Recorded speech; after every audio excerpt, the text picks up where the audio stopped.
and welcome to our podcast, Learning Leading Now, where we talk about all things education and Mobile County Public Schools. I am your host, Renee Phillips, Director of Communication, and I'm joined by co-host Sally Erickson. I'm the Community Engagement Specialist. And we have a very special guest today, Dr. Tracy Jay. And tell us what you do. You have the most fun job in Mobile County Public Schools. I kind of think I do. I'm so grateful to be here with you guys today. I am Tracy Jay, and I am the academic supervisor over the Environmental Study Center. Such a fun place to be. And tell us, because I know that a lot of people, if they've not been to the Environmental Study Center, they may not know what it is. It's such a unique thing for us to have in Mobile County Public Schools. So what is it? It really is. And we get that question all the time is, can anybody come? And the answer is yes. We would love to have you guys come out and see us. So we are a part of the Mobile County Public School System, and we provide high-quality, standards-based environmental education for the students and the citizens here in Mobile County. So what that means is we are a field trip destination, or we can bring our field trips to you. It just depends on what your needs are and what we can do to service you guys and to give everybody what they need. So we are located in West Mobile, and we're sitting on about 300 acres of wild land, which means we have native animals on our campus, and we also have native animals on exhibit. So we try to cover all of the animals that you're likely to encounter in your backyard. We also have an 18-acre lake, which we do water programs on, and we have college students that come test our lake and do research on our lake, water-related research. We actually have a couple of college programs going on right now, college studies, one on bluebirds. So we got a lot of bluebird boxes around. Mm-hmm. And we also work with the citizens. We have senior citizens groups that come out. And then we do outreaches in the community. So if you go to a certain event, you might see us do one of our road shows out there. So it is a really cool place to be, and this is just our way of supporting and strengthening environmental education for the citizens and for the students of Mobile County. In every one of our programs, we have programming from pre-K all the way up to college level, and for adults, and all of our programming is centered around standards and making sure that we are enhancing what the teachers are teaching in the classroom. You really are an oasis in the middle of the city. Because if you didn't know that was there, because you said, how many acres is it? So it's about 300 acres. We have about 5 miles of trails that you can actually wander around. And when you're in the middle of our trails and in the heart of our woods, it's hard to remember that you're out on Kirby Road, close to Hillcrest and Highway 90. So, yeah, it's really cool. Right next to Cranford Burns Middle School. Right next door, yeah. And we've gotten to go there a couple of times, and it's such a fun place. Like, if you're having a stressful day, I like to go there because you can walk in the woods, you can see the deer and the different animals. What kind of animals do you have? So we try to cover most of the kingdoms as far as our animal exhibits go. So outside, we've got mammals, we've got raccoons, we've got our deer Clara in her pen, and then we've got actually something really cool is we have live and working beehives. I have one of the only master beekeepers in the area on staff with Troy Latham, and so we actually have beehives that you can see working, and they're behind a very specially tailored structure, so you don't have to worry about getting stung. And what we specialize in at the center is birds of prey. So you're going to see a lot of the birds of prey on campus. We have owls. We have 3 giant, beautiful bald eagles. And we've got reptiles. We have amphibians, all kinds of cool stuff for you to see. We have representatives, and this is one of the things that draw a lot of people, is all the venomous snakes in the area, with the exception of a coral snake. They're kind of hard to keep in captivity. But we have all the others, and a lot of people like to come just to see up close what those actually look like, and we are always happy to provide any type of education when it comes to our reptiles in the area. So just, it's a great place to come out, walk around, have lunch, bring your lunch. And we have a lot of people that just come and eat lunch in the picnic tables out front, and that's fine with us. Mm-hmm. So all the animals, Sally, what animal intrigues you the most? Well, I was just going to say I really enjoyed the Raptor Road Show when it would come to Bellingrath. Yes. And that always got a huge response from the parents and children because it was a chance to see these gorgeous birds really up close. But I also thought it'd be fun, Tracy, for you to tell us a little bit about the rehabilitation work that y'all do with animals that have been injured. Exactly. So we are really proud to be able to serve our community as a rehabilitation program for injured wildlife. We are not allowed to take mammals, so that kind of causes a little problem sometimes when people find injured or abandoned mammals. But we can help point you in the right direction, or how to reunite those babies and things with their parents. So you can always give us a call when it comes to mammals. But the main thing that we work on is going to be your marsupials. It's coming up on baby possum season, and we get a lot of baby possums. We deal with those. Not the cutest of creatures, I don't think. Well, when they're babies, believe it or not, they really are cute. I think they're cute. I don't know. When they I don't become know. teenagers, they really start getting in their possum phase, but the babies are adorable. And then we specialize, obviously, in birds. We deal with a lot of birds of prey. We're able to take those in, hopefully get them better with the goal of releasing them back in the wild. That's always our goal. And then we do reptiles as well. We get a lot of injured turtles this time of year. It's spring. They're looking for places to lay their eggs. They don't look both ways before they cross the street. That's And so- the most heartbreaking Yeah, thing it is. when you try to drive, and I'm guilty of getting out of the car and moving turtles out All of the the way. time. Oh, Have yes. y'all do that too? All the time. Absolutely. Yeah. Yeah. But it is nice to know that some turtle cracked shells can be fixed. They can be fixed. There's a certain way, and in certain situations, we are able to help them out and to fix them. And once we do, we patch them up. And either if we don't believe they're going to be viable and be able to feed themselves, then a lot of time they become a part of our exhibits. And the vast majority of the animals you're going to see on campus, they are animals that came out of our rehab program. And so we're able to keep them there, keep them safe. A lot of the birds in our aviary, we have a beautiful aviary in the middle of the campus that's got a lot of songbirds and things, beautiful ducks that were not able to be released for one reason or another. And so they become a part of our structures there. And that comes along with having that rehabbing permit, is that we have the license and all to be able to keep wild animals. You have to have a license to keep wild animals in the state of Alabama. Just letting everybody know. Make sure that you have the appropriate permits if you're going to do something like that. Can you tell us a little bit about the pitcher plant bog, and when is a good Yeah. time to come visit carnivorous plants? Yes, so we are also, the ESC is such a cool place because we have so many different ecosystems in one area that we can teach these children about, starting with like uplands, pine savannas, all the way down. We have a gum pond situation that leads into Halls Mill Creek. And so one of the things that we have is a true pitcher plant bog back in the woods. That it's very easily accessible. You can walk back there and see we've got a great decking back there, and it is beautiful. It'll probably be late spring, early summer when it really gets to going and looking really pretty back there, but it's full of pitcher plants. When it starts blooming, it is incredible to see. We've got several different species of pitcher plants back there, including an orchid that we recently found, and we actually had someone come out and certify that it is there. That's really on the endangered list. We've got a really cool orchid back there. So we're very, very lucky and to be able to provide these things to the citizens, and we are open to the public.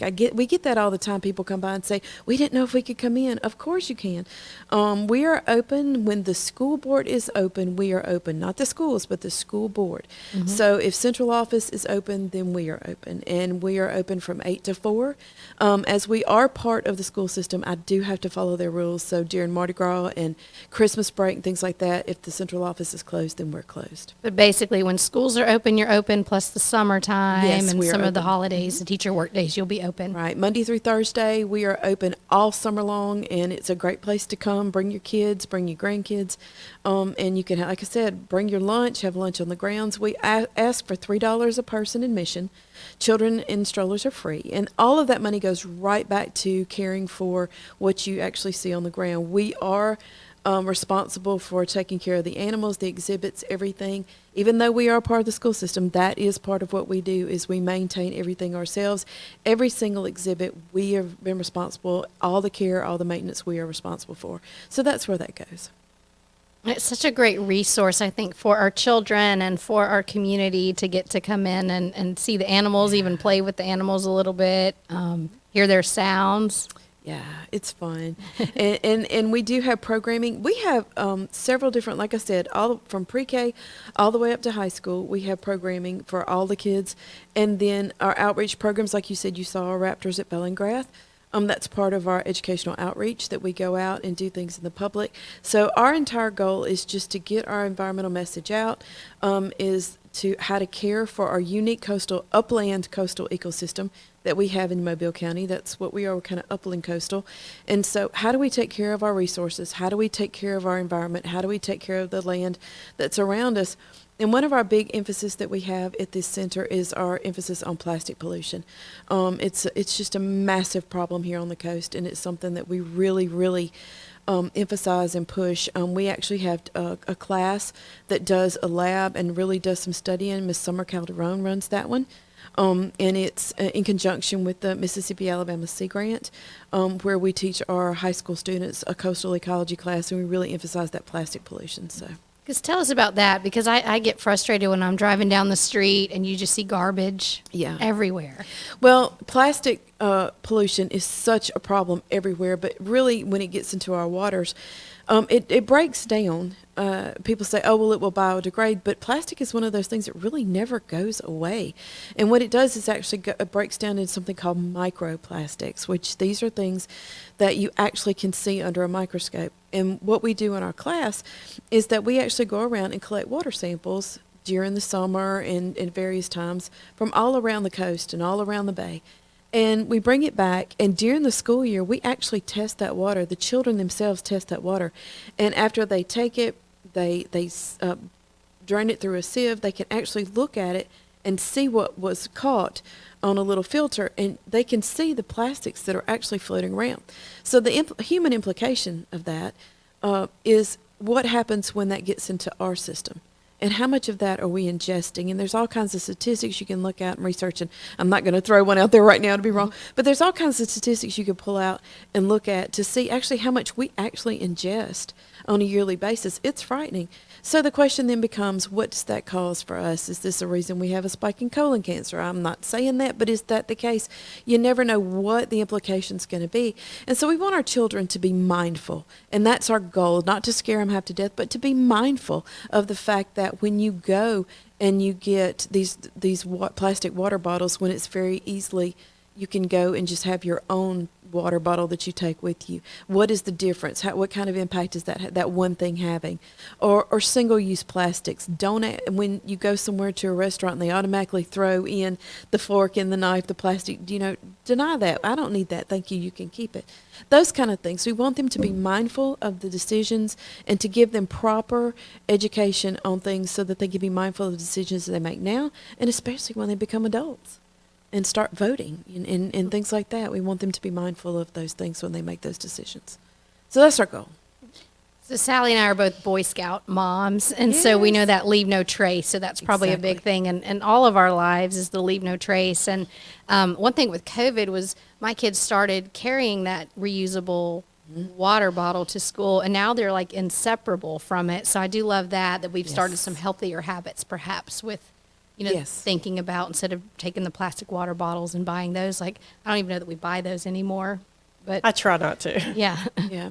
And when we have events at the center where that's required, we actually go the extra mile to find the aluminum cans of water. You can even find those now. So it's just those things of just being mindful of your decisions, being mindful of the environment, and think before you throw something out the window. Where is this going to end up? What's going to happen to it? So it's really important. Yeah, that's one of my pet peeves. Ugh, You've seen mine that when you're too. driving down Yes. the road. Ugh. Because we do have so much beauty in Mobile and out throughout the whole state of Alabama. Yeah. And it's just constant. You can't go anywhere and drive down the road now without seeing plastic piled up on the side of the road. It's so frustrating. It really is. And pollution, just in general. Goodness. Well, on a happier note, I thought it would be fun for you to tell us a little bit about some of the pretty dramatic releases y'all have done with some rehabilitated birds, because those y'all have put on Facebook Live so everybody can watch the eagle or the, I think I saw 2 eagles actually get Yes. released at the same time. And it was really beautiful. It was just, it was an emotional moment. It was so, especially our biologist, Susan Clement. Now, she has been rehabbing raptors for many, many years. And usually, and this is something that a lot of the general public don't stop to think about. If you can walk up to a bird of prey with these giant talons and their strong beaks that are designed to tear and shred, that's what they're designed to do, if you can walk over to that bird and pick it up, there's Something's a problem. wrong. Yeah. It's pretty sick. So we, in that particular instance, and again, that's our ultimate goal, is every animal we take in is to be able to release it back into the wild. These two birds, those two particular birds, we think, probably got to fighting, because that's what they do over territory right now, and landed in some mud. And bird feathers, when they get caked in mud, don't work. And so these two birds had been found in different locations, but kind of close to each other. And they had been saturated in mud, had not been able to move, and so were very weak, and they get dehydrated very quickly. So when we got them in, she was able to, first of all, give them really good baths, bird baths. And then we got them treated. She got them hydrated again. And when we realized, and when she realized that they were going to be okay, it became a thing. We were so excited, because rehabbing and getting one eagle back, or even one raptor back on its feet, is one thing, but for have two of them and for it all to work out well. So that's why we made such a big deal of that. And I don't know if you guys were there. I think you I was were there that day. It was so cool. Yeah, we were all in tears, and especially Susan. I was in tears watching Susan in tears. Yeah, she was. I remember that. Mhm. Because it was just such a big deal to get these animals back out into the wild and to do what we do. So that was very exciting. But, any release for us is exciting, whether it's, a cardinal, or whether it's a owl or an eagle or a hawk or anything. Seagulls, right? I think I've been down at Seagulls, Dolphin Island before, yeah. when you've let the seagulls go. I've personally driven them down there to let them go when we've healed up greebies and all kinds of seabirds and water birds like that. So it's always a fun thing to be able to do that and to see it. Yeah. Well, tell us about the open house coming up. So we have two big weekend events. Everybody wants to know, when are y'all open on the weekends? Well, again, part of the school system, have to follow their rules. So weekend events, if we are open on a random Saturday, which I try to do when the weather's pretty, watch our social media. That's when we put it out there and let everybody know when we're going to be open on Saturday. But most generally, we only have two big events that we do on the weekends. The first one is in October. This is a personal indulgence of mine. My staff, God love them.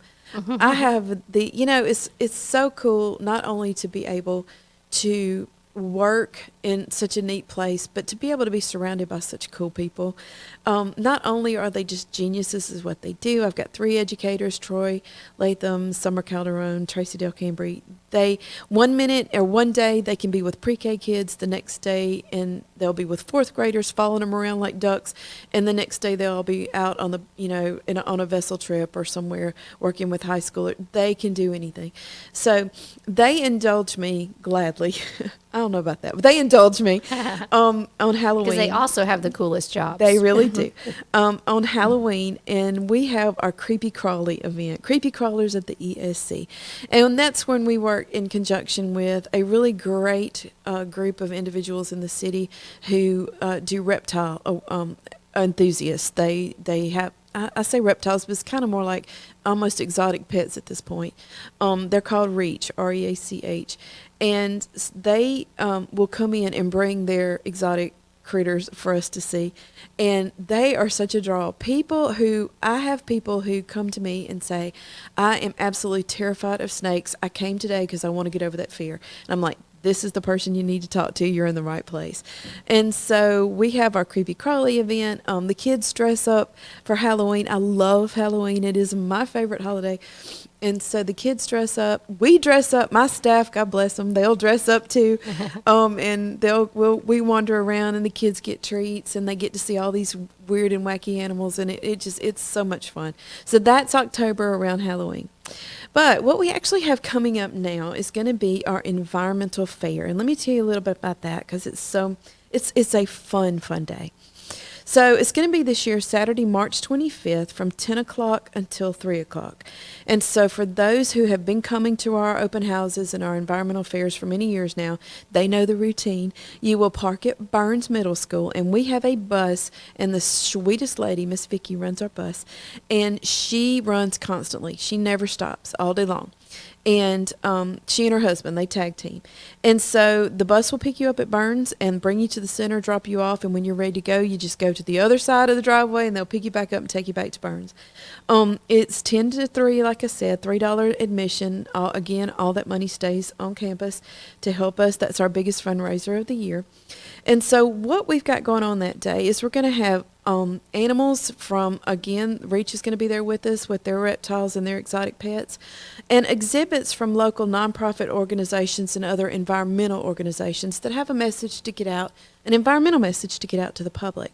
Now, we do this also in conjunction with our friends and our colleagues at the Mississippi-Alabama Sea Grant Consortium, and we are a part of, and we are very proud to be a part of the Mississippi-Alabama Sea Grant Consortium. And so what the Sea Grant Consortium is, it's one of 34 Sea Grant programs across the U.S. and its protectorates, there's Guam, Puerto Rico, which are funded by NOAA, the National Oceanic, there you go, Atmospheric and Administration. So that's NOAA. Everybody's familiar with NOAA. During hurricanes, we During are. hurricanes, right. So we're a part of that, and that's who actually funds sea grants. And our mission is ensuring healthy coastal environments and economies. They're really big on building up our coastal economies for more than 50% of the U.S. that lives on the coast. So if you think about the entire United States, about 50% of our population live on some kind of body of water, and that's what we do. And so the Sea Grant uses expertise of scientists, extension agents, we've got communicators and educators to help people understand and preserve our coastal ecosystem and our resources. So that's what this does. So the goal of the Sea Grant education programs then is going to be to increase environmental literacy, and that's what we're a part of, that environmental literacy program among students and the public, okay? So we are a part of 3 educational partners for the Mississippi-Alabama Sea Grant Consortium. So that consists of the Environmental Studies Centers, which is us, the Marine Education Center, which is actually in Mississippi and Ocean Springs, and our good friends at the Discovery Hall program at the Dauphin Island Sea Lab. So during our environmental fair, we invite our friends and our colleagues from the Sea Grant to actually come and share their messages. What research are they working on? What do they want to get out to the public? So last year we had a group that came in and had this great exhibit about sharks, and the kids were getting to actually touch and play with shark teeth and shark jaws and all these cool things. We have another girl, Mandy, who comes and teaches us about bats in the area. We had the Discovery Hall program brought their big van, their rolling van out, and they had all kinds of touch tables and things. So we're going to have bird banding. We've got an exhibit on bird banding. We have a great group that's called Child of the Wild that actually encourages parents and activities to get their kids outside. They just brought a giant tub of dirt last year, and those kids had so much fun playing in the sand, and that was a lot of fun. Keep Mobile Beautiful joins us that day. We're going to have a great food truck. Everybody wants about food. We have a great food truck that's coming. And at 12:30, we will have our Wildlife of Mobile show. So if you've never seen that particular outreach program, Susan will be doing the Wildlife of Mobile Roadshow that day. And at 11 o'clock, Troy is actually going to open up the hives and do an open hive exhibit to show everybody what the inside of a beehive looks like and how that actually works. So we're excited that he's going to be doing that. So we're praying for good weather. So far, in my tenure, we've had a great weather each time. So I'm hoping that keeps on and that continues this year. But I would love for everybody to come out and see us. There is a trail that you can walk. If you park at Burns, you walk around the front of the building, headed that way. I'm going to say east. I hope I didn't mess that up. So if you kind of walk east in front of the building, there's a trail. We will have it marked where if you want to just walk the trail over to the center, you're welcome to do that. And we have a lot of people that bring their kids and want to do that too. So, and everything will be open. And it's just a fun day. We are exhausted by the end of the day, but it's usually just adrenaline. I mean, because it's just walking around and seeing everybody and talking to all the kids. it's a fun day. Well, and this will also be a good opportunity to talk about your animal adoption program or sponsorship program for your in-residence animals. Right. So each one of our animals that we have on campus are up for adoption, and the adoption is only $25, if I believe, for the year. And that's kind of, if you've got a friend who has a little bit of everything, this makes a really cool gift, because we will send you an actual adoption certificate to let you know that this is your animal, this is the animal you've adopted, and we try to get little plaques to go. We've had a little trouble with the COVID interruption of supply chain interruption, so we're kind of waiting on a few. But we do try to put a little plaque on their exhibit to say this animal's been adopted by, Miss Sally Erickson or whatever. And it's just another way for us to earn money. That money goes to the care of that animal, and so it's a lot of fun, and it's just a cool way to help out. So what kind of animals can you adopt? Anything we've got. You can adopt me if you want to. I'll stick a sign on my door. I don't care. But any animal we have on campus is up for adoption. You're welcome to do that. Come take a look. Pick one out. We had someone adopt a rattlesnake not too long ago, and I was like, you are so brave. Thank you. There are a lot of herpetologist fans out there. There really are. There Yeah. really are. Snakes are fun. I don't like birds. It's a weird fear It that is. I have. Yeah, so It's a common fear. Honestly, Yeah. Is it really it? is. Okay. Yeah, it is. One of my dear friends is terrified of birds. Everybody is scared of something, but the way to overcome a fear is through education, and that's what we're here for. So come see me. I'll introduce you to some really cool birds, and we'll help you with that. I don't mind learning about them. I just don't want to be near them. Don't want them touching you, coming near when you. when they flap their wings. But speaking of which, I know one call that we've gotten that you've received before is, I found this bird with a hurt wing, or a squirrel. So can they call you? Please do. Okay. So we encourage everybody, if you find a baby animal in the wild, call us first before you do anything. Call us and let us give you some guidance on what to do. 90% of the time, that baby can be reunited with the parent, and that is the ultimate thing we want. Raising tiny little baby birds is a full-time job that is only suited for a mama and a daddy bird, or a full-time job that is only suited for the squirrel parents. So for a human to try to do that is almost next to impossible. It can be done, but it's difficult. So our ultimate goal is to get that animal reunited back with the parent. And a lot of times we'll have people say, but I don't see the mama anywhere. Well, that's okay. It's because you're standing there. Mama's not going to come back if she sees you. So we walk you through those steps. We will give you that guidance to help you understand the best way to get those babies back.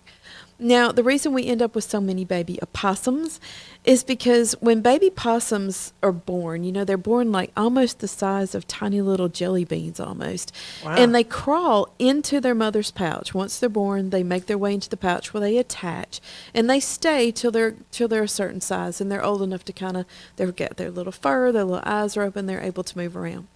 Once they actually get to a certain size, they'll crawl onto mama's back, and she teaches them how to be a little baby possum. If something comes along and startles her, she jumps and runs. Well, 2 or 3 babies fall off. She doesn't know that. And so that's how we end up with so many. Somebody will call and say, there's 3 baby possums. In that case, chances are mama's not coming back. And they might be cute at that point. They are adorable. So we have people that are specially trained that will take these little marsupials in, raise them, and we have people all over that help us release them in appropriate areas. So possums, snakes, birds, bats, bees, deer, all the animals, come learn about them at the Environmental Study Center, Absolutely. part of Mobile County Public Schools. Thank you so much for joining us on Learning Leading This Now. was so much fun. Thank you for the opportunity. Thank you, Tracy.